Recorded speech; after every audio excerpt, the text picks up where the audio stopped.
네, 저는 본 말씀 통하여서 우리 하나님이 기뻐하시는 예배라는 말씀으로 말씀 나누기를 원합니다.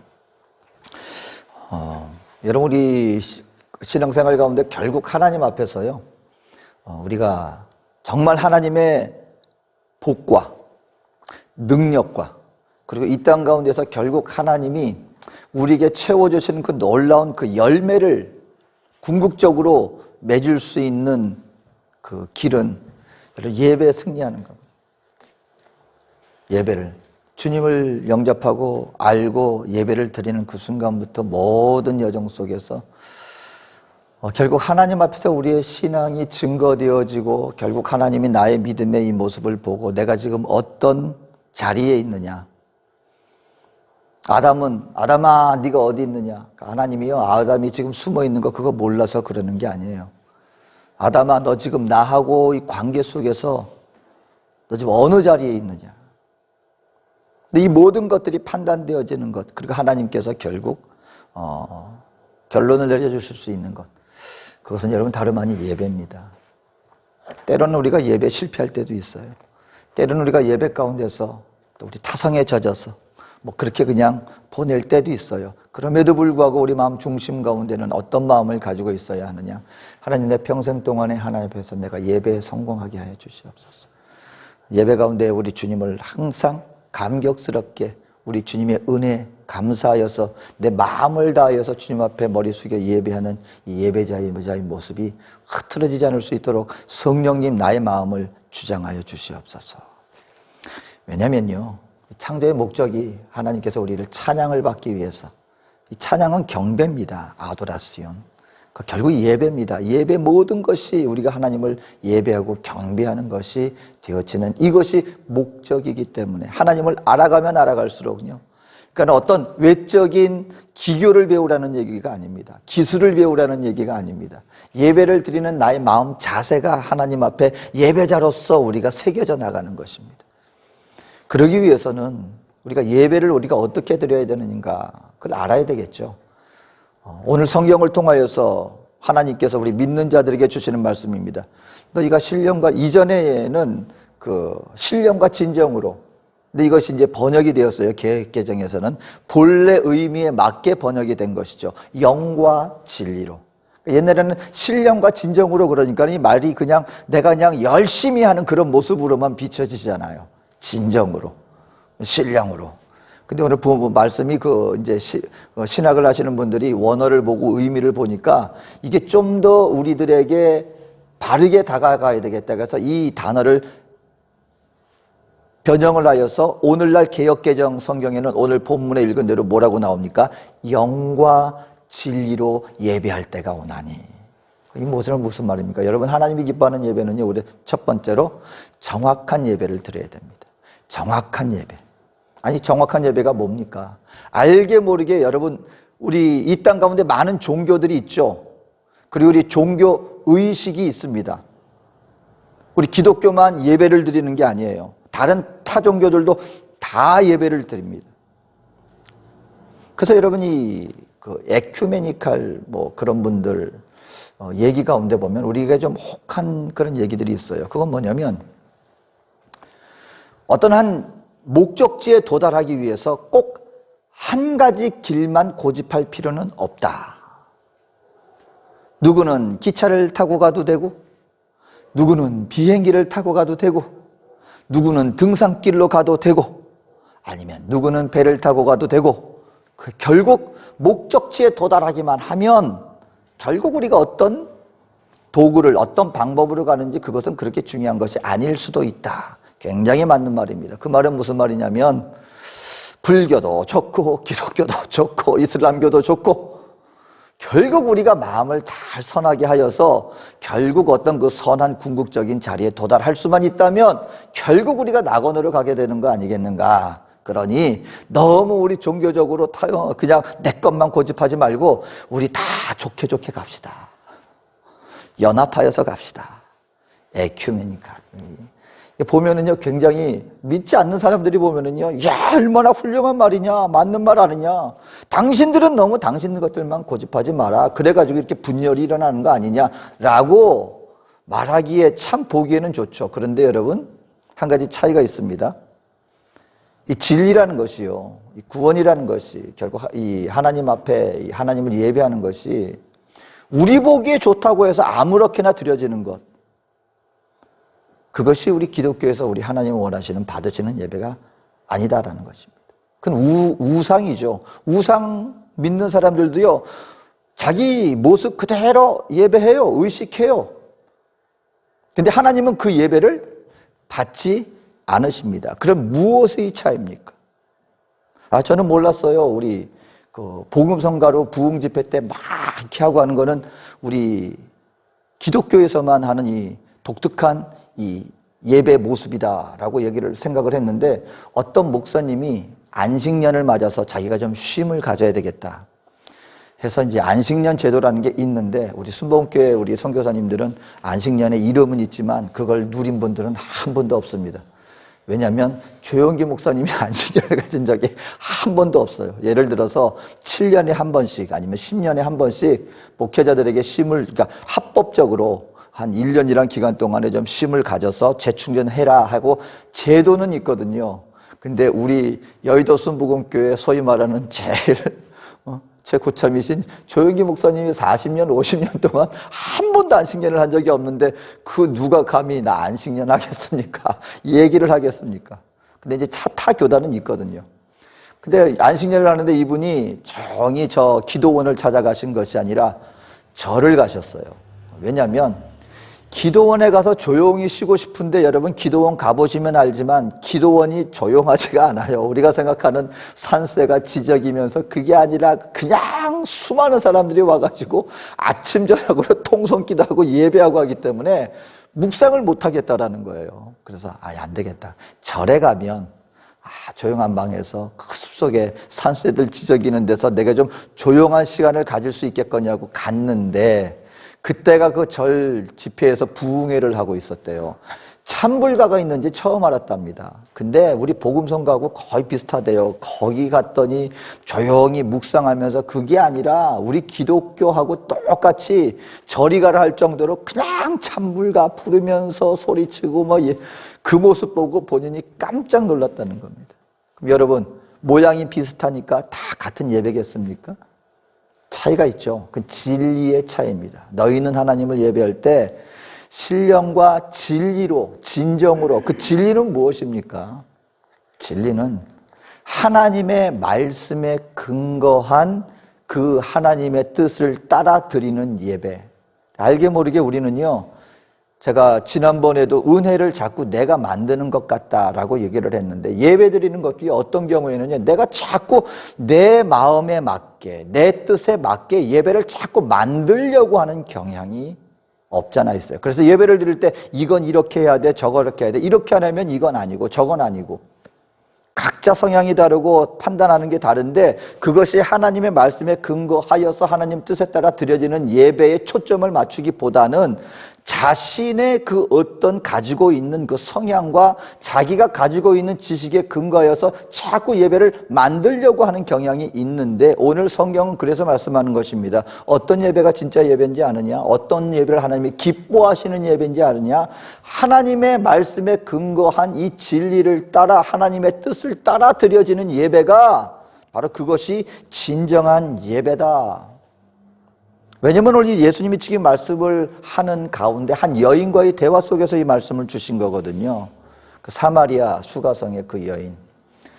사마리아 사람들은 이 예배를 그리심산에서 드려야 된다 그러고, 다른 이스라엘 유대인들은 예배를 예루살렘 성에서 드려야 된다고. 이것이 신학적으로 이 한마디로 이 민족, 같은 민족인데 갈라진 것이죠.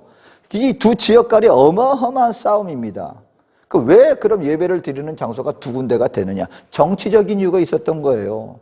그 뭐냐면, 이게 북이스라엘하고 남유다하고 갈라질 때, 이 북이스라엘로 이제 다른 지파들이 유다 지파에게 이제 막 불만을 품고 결국 갈라섰습니다. 그리고 이제 그 국민의 백성들을 더 연합을 시켜야 되는데 문제가 하나 있는 거예요. 절기 때만 되면 이 사람들이 어디를 가는 거예요? 예루살렘 성을 가는 거예요. 갔다 오면 그 다음에 다시 통제가 힘들어져. 그러니까 그리심산에다가 여기가 하나님의 성전이야 하고 자기들이 신학을 만들어버린 거예요. 그래서 그때로부터 시작하여서 이곳이 하나님의 선이야. 예루살렘은 예루살렘산, 그리고 이 북이스라엘은 이 사마리아 사람들은 그리심산, 이것이 신학적으로 다툼이 돼가지고 도저히 하나가 되지 못하고 있는데 예수님이 오셨거든요. 랍비로 보이는 분이. 그러니 그거 묻는 겁니다. 우리가 어디서 예배하는 게 진짜 예배입니까? 당신들은 예루살렘이라고 얘기를 하는데 우리 쪽 사람들은 이 그리심산에서 예배해야 된다 그러는데 어디가 맞는 겁니까? 이 신학적인 질문을 드린 거예요. 무엇이 참된 예배입니까? 그때 예수님이 말합니다. 거기서도 말고 예루살렘으로도 말고 하나님을 예배할 때가 오나니 하나님을 예배하는 자는 신령과 진리로 예배해야 된다. 사람이 만들어낸 그런 것이 아니라 하나님의 뜻을 구하고 그 하나님의 뜻을 따라 드리는 바로 그것이 진정한 예배인데 너희는 엉뚱한 것으로 하나님의 뜻과 전혀 상관없는 그런 모습으로 하나님을 예배하려고 하고 있구나. 여러분, 우리가 어떤 신앙생활에 나가다 보면은요, 이제 굳혀지는 경우가 있어요. 이거 해야 됩니다. 저거 해야 됩니다. 우리 한국에서는 예배를 드릴 때 뭐가 없으면 안 됩니까? 이게 물론 이게 그 정상적인 교단에서 이단을 막기 위해서 처음에 우리 대한민국 교회에서는요, 예배 시간에 사도신경을 반드시 해야 합니다.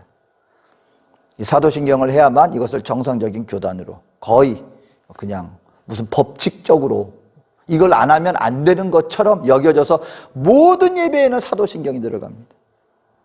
근데 한국에서 신앙생활 했던 분들이요, 왜 이게 남미 같은 데 와서 이 현지인 우리 기독교, 우리 천주교가 아니라 기독교 예배를 드리잖아요. 그러면은 좀 마음에 좀 언짢아하는 부분들이 있습니다. 첫 번째, 교회 십자가가 없어요. 원주민 교회는 십자가를 달아놓지 않습니다. 어떤 선교회 관련된 장로님이 오셔서 보더니 교회냐는 거예요. 현지인 그 선교지 교회 갔는데 교회인데요, 왜 십자가가 없습니까? 이해를 못하는 거예요. 예배를 드리는데 현지인들은 사도신경이 없습니다. 안 하는 게 아니에요. 하면 안 되는 걸로 알고 있어요.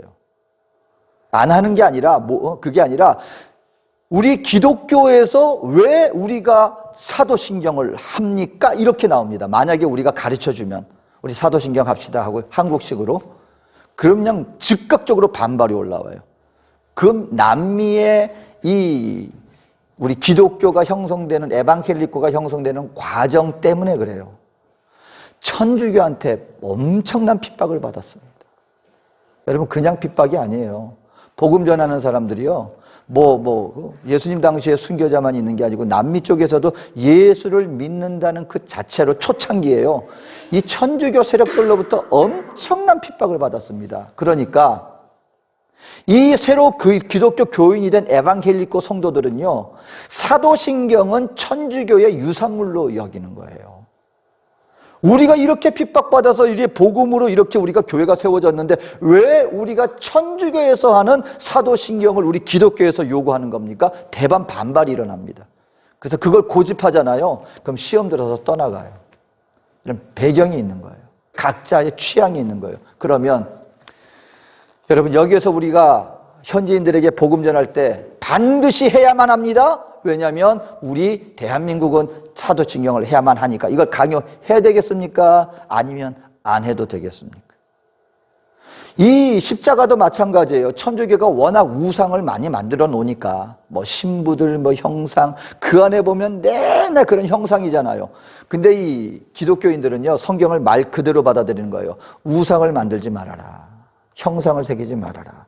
그러니까 이 십자가 이런 것도 우상 같은 걸로 여겨지는 거예요. 왜냐하면 그것은 천주교로 말미암은 그 핍박에 대한 반감의 마음이 정서에 깔려 있기 때문에.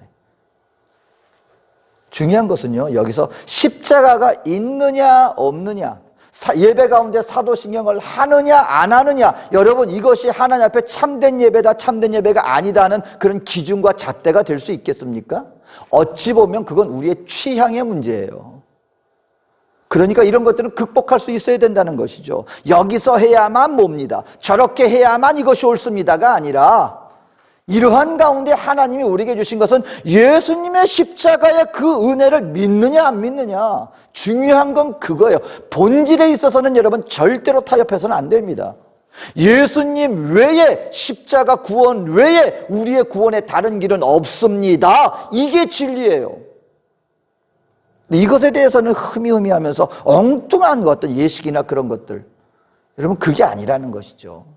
여러분, 우리는 하나님의 뜻이 무엇이냐, 하나님이 이 복음으로 말미암아 구원받는 복음의 내용이 무엇이냐, 그것을 따라 드려지는 예배, 때로는 형식이 다른 데 가서 봤더니 이렇더라 할 때 그런 형식이 조금 다르다 할지라도 그것으로 말미암아 그 교회를 판단하고 예배에 대해서 우리 스스로가 판단 내리는 것이 아니라, 그것이 하나님의 믿음의 교단이고 하나님의 복음의 구원의 근간 복음의 이상이 없다면 그 안에서 우리가 하나님 앞에 온전히 예배를 드리는 그 모습, 진리를 따라 하나님의 뜻을 따라 드리는 예배, 이것이 하나님이 기뻐하시는 모습이다라는 것입니다. 두 번째는요, 우리가 하나님 앞에 드려지는 예배가 진실할 때 하나님이 기뻐 받으십니다. 진실할 때. 이것은 뭐냐면은 신령과, 다시 영으로 예배해야 된다. 여러분 여기서 오늘 처음에 딱 이 말씀을 들었을 때 예배할 때가 오나니 예배하는 자는 영과 진리로 예배해야 된다 할 때, 영과 할 때 어떤 영을 하고 여러분 이렇게 딱 느낌이 오셨습니까? 우리가 영 그러면 우리 기독교에서는 성령, 그러니까 성경에 영이라는 말이 나오면 무조건 성령으로 우리가 해석하려는 경향이 있어요. 어쩔 수 없어요. 근데 여기서 얘기하는 영은요, 성령 아니에요. 각자의 영을 얘기하는 겁니다.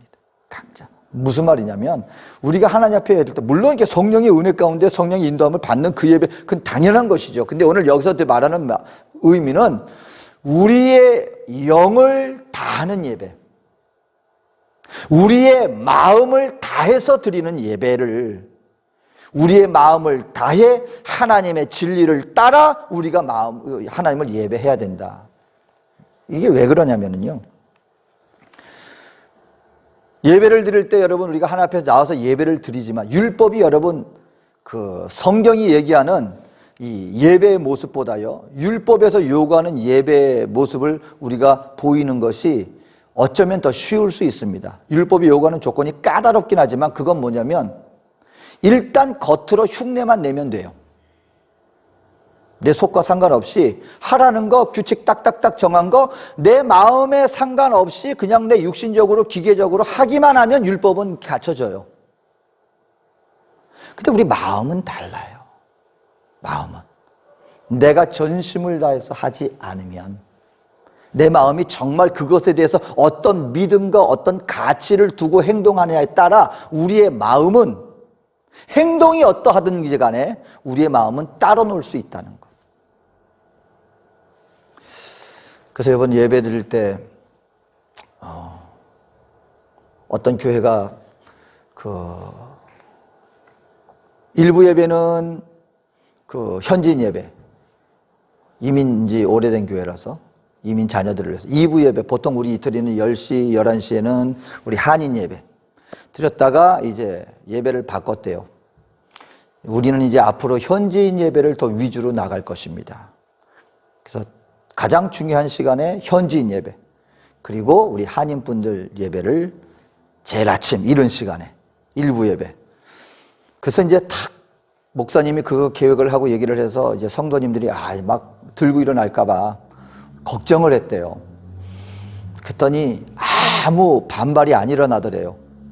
더 좋아하더래요. 그래서 이게 어떤 일이지? 이게 담임 목사에게 이렇게 신뢰를 하고 내가 계획한 걸 따라주려고 그러나? 그게 아니라, 옛날에는 점심 먹고 이렇게 필드에 나가면 시간이 어중간했는데 일부 예배 딱 드리고 그 시간에 나가면 오늘 잘 칠 수 있겠구나. 그러니까 예배 드리면서 뭘 생각해요? 오늘은 어떻게 할까? 그런 게 있어요. 이 목사님이 약간 씁쓸하지만 약간 충격을 받았다. 다 그런 건 아니었겠죠.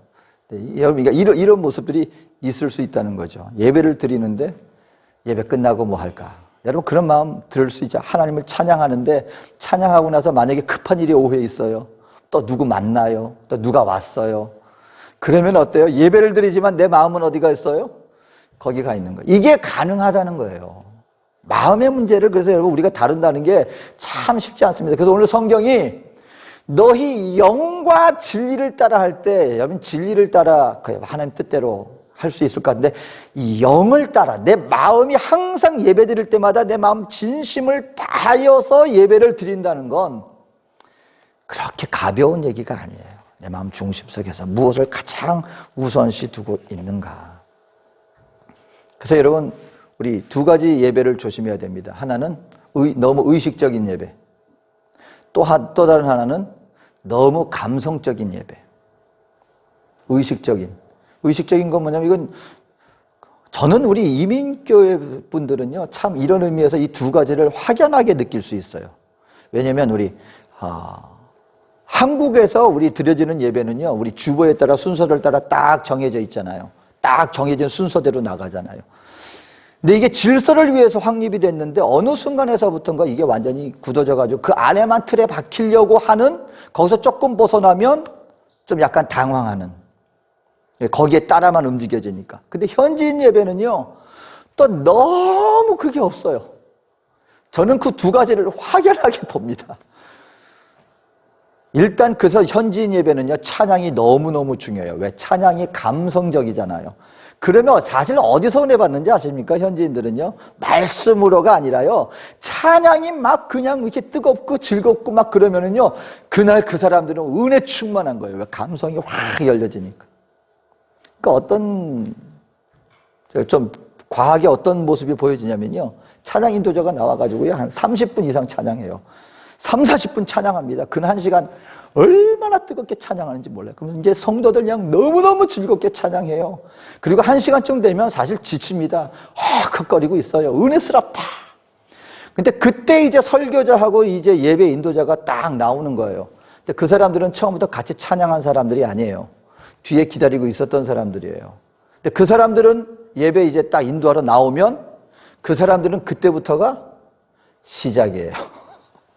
야, 우리 하나님의 은혜를 받기 위해서 오늘 보니까 우리 영혼을 우리 뜨겁게 합시다. 찬양합시다. 그리고서 또 30분 하는 거예요. 성도들은 1시간 반 동안 1시간을 했는데, 이제 나온 설교자나 그 예배 인도자들은 자기들이 지금 식어 있는데 자기들 달구겠다고 또 3, 40분 찬양합니다. 예배가요 한 3시간, 2, 3시간이 막 그때가 보통이었어요. 이런 식으로 이렇게 되어지는 모습을 있다 보면 뭐가 있냐면요, 나중에 찬양이 없고 하나님의 말씀이 선포되어지고 할 때 그 부분 가지고는 본인들이 하나님의 그 어떤 은혜, 예배 가운데 항상 뭐가 이렇게 뜨거워야 되는 그것만 찾아. 여러분, 감성이 메말라야 된다는 얘기는 아니죠. 그 형식이 없어야 된다는 얘기도 아니죠. 하지만 그 모든 것 가운데 중요한 것은 무엇입니까? 그런 모든 순간들을 통하여 우리 마음에 갈급한 심령을 가지고 주님을 찾을 수 있는 예배. 그 여러분에게 말씀드립니다. 여러분, 하나님 앞에 목마름이 있어야 돼요. 제가 이게 예배를 인도하고요 말씀을 전하는 자기 때문에 이 말씀을 드리는 게 아니라요, 정말로요 예배는요 상대방이 나에게 주는 게 아니라 예배의 은혜는요 내가 받는 겁니다. 내가 받는 거예요. 오늘 뭐가 어땠어? 저거 어땠어? 아니 뭐가 좀 부족했어? 만약에 여러분 자꾸 주변에 어떤 것이 걸리면은요, 그때 여러분들은 스스로 자기를 점검해야 돼요. 그게 문제가 아니에요. 지금 내가 뭔가 갈급함이 없는 거예요. 내 안에. 제가 그 은혜 받은 거에 대해서 정말 제가 깨달은 것 중에 하나가, 신학교에서 그 은혜 받았다는 목사님. 신학교에서 목사님들 강의하는데 정말 재미없는 교수님들 많거든요. 말 그대로 그냥 신학적으로 그냥 딱. 그러면 어떤 분들은 재밌게 쏙쏙 들어오게 가르치는 분들이 있는 반면에 어떤 분들은 말 그대로 학문적으로만 가르치는. 근데 그 교수님이 말 그대로 그 재미없는 목사님들 중에서도 톱으로 꼽을 수 있는, 그 시간 되면 학생들이 전부 다 몸을 피비 꼴 정도로 학문적으로만 가르치는 분인데, 이 목사님도 그 신학생 시절에 그 목사님 시간만 되면 정말 재미없어가지고 그랬는데, 하루는 본인이 정말 어떤 개인 신상에 큰 문제가 있어서 마음이 하나님 앞에서 정말 하나님의 은혜를 그냥 막 깨어서 갈망하던 그 상황이 된 거예요. 근데 그때 그 상황 속에서 그 교수님 수업 시간이 됐는데 희한한 일은 평소에는 뭐 한마디만 하면 졸음만 왔던 그 목사님의 말씀 한마디 한마디가 자기한테 비수같이 꽂혀들라는 거예요. 설교하는 게 아니에요. 신학 강의하는 거예요. 강의 내용이 자기에게 하나님의 말씀으로 비수같이 꽂히는데 자기가 그때 얼마나 은혜를 받았는지 그리고 그것이 얼마나 힘이 됐는지 그때 깨달았습니다. 하나님의 말씀의 은혜가 내가 심령이 가난하니까 내가 목마르니까 어떤 말씀이 들어와도 그것이 은혜가 되는구나. 여러분 우리 하나님 앞에서 갈급한 심령으로 이 마음을 영을 다하여 드리는 예배, 이것이 하나님이 기뻐하시는 예배다. 마지막으로는요 헌신 있는 예배가 있어야 됩니다. 여러분 예배는 헌신입니다. 그런 의미에서 우리 교회에서 예배 시간에 헌금 시간이 있는 거에 대해서 얼마나 말이 많습니까?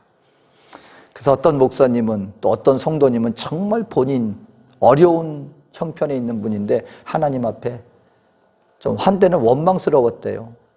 자기는 돈이 없는데 헌금 시간에도 헌금 내야 되잖아요.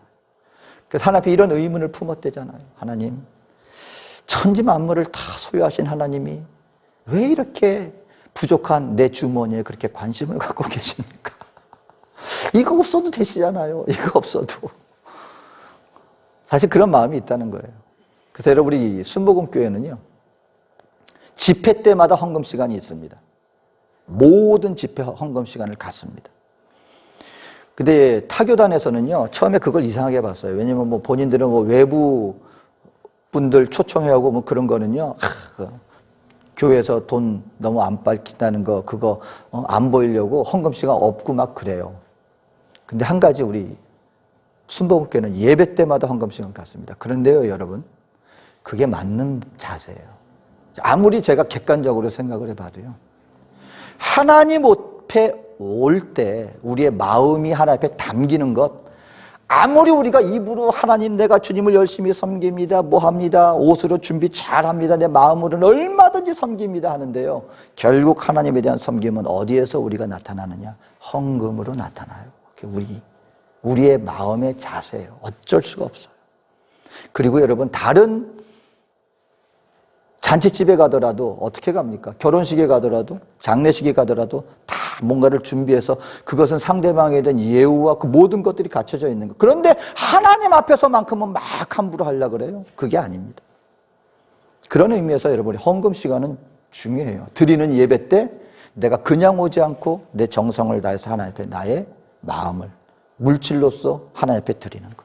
다윗이 하나님 앞에 범죄하고 난 다음에요 온역이 퍼졌습니다.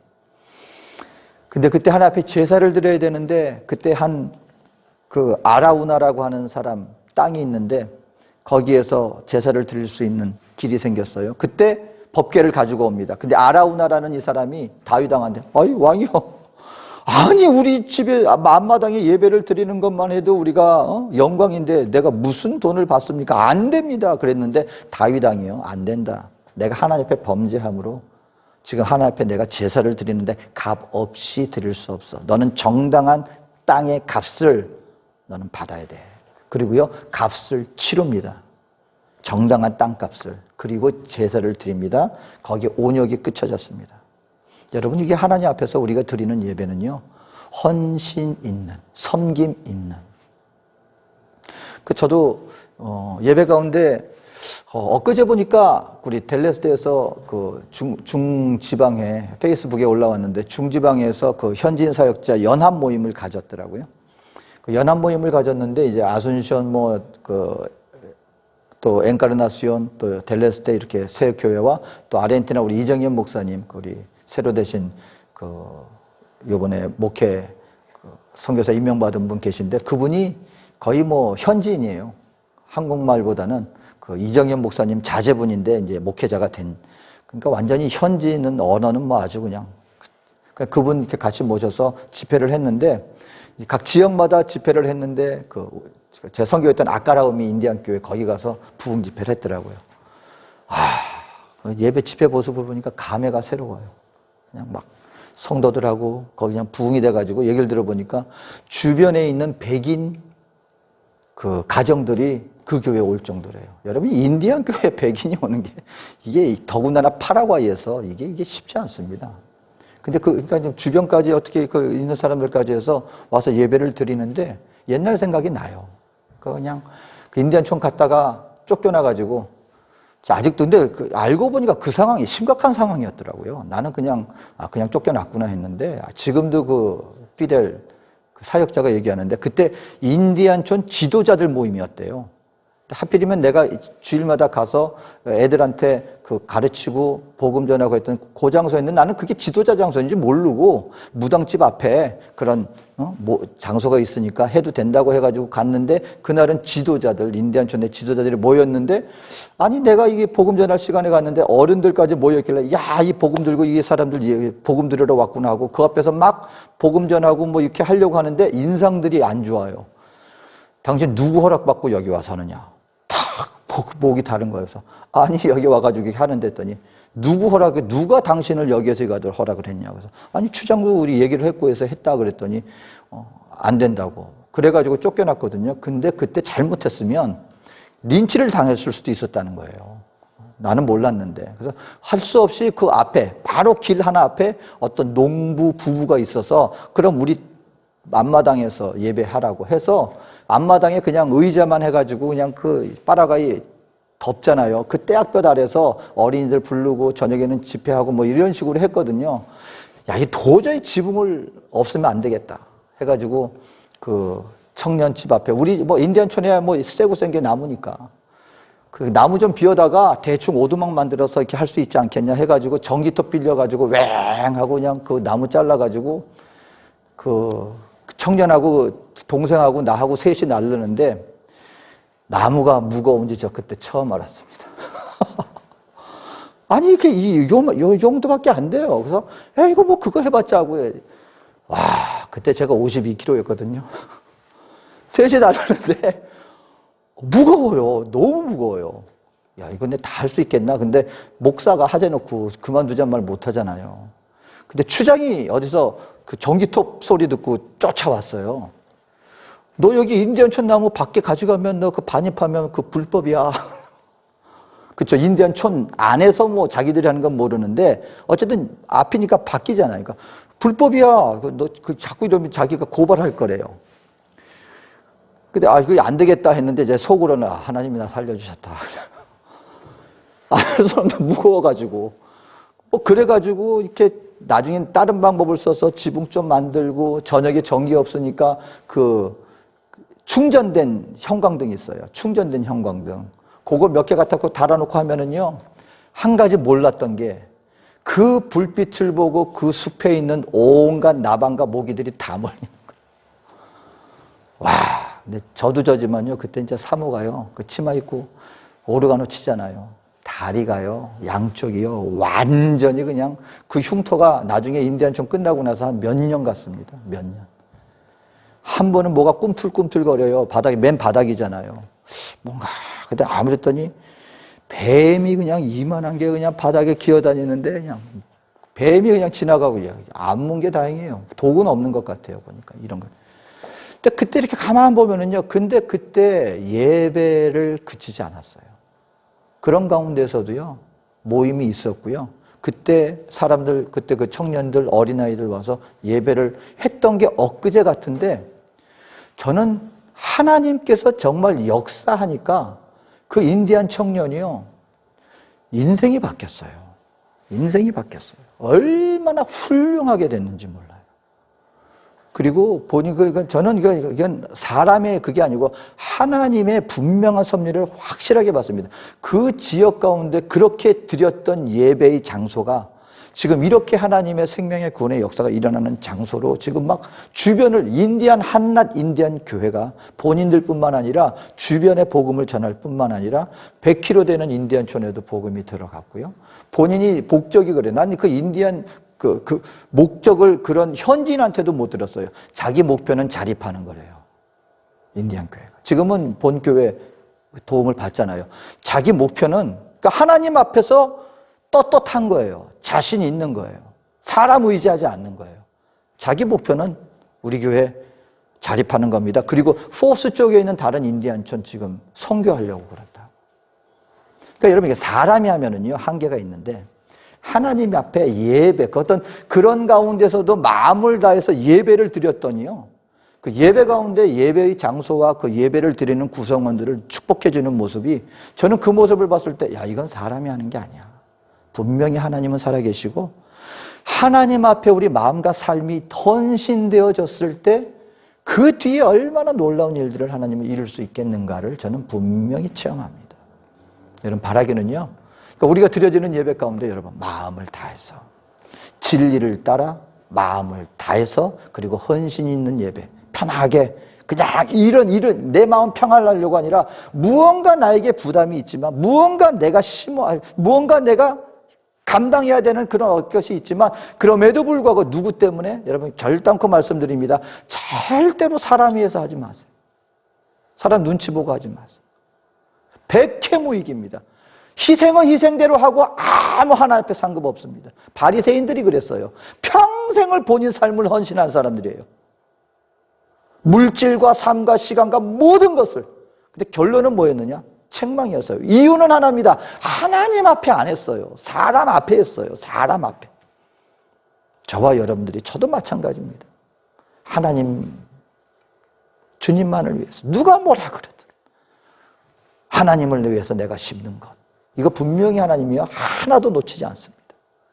여러분, 하나님을 위해서 심고 주님만을 위해서 드려지는 예배, 그렇게 되어질 때 저와 여러분들은요 비로소 모두를 포용할 수 있습니다. 이제 사람들이 뭐라고 하는 거에 그렇게 상처 안 받아요. 그럴 수 있지. 왜? 하나님 앞에서 나는 이미 했기 때문에.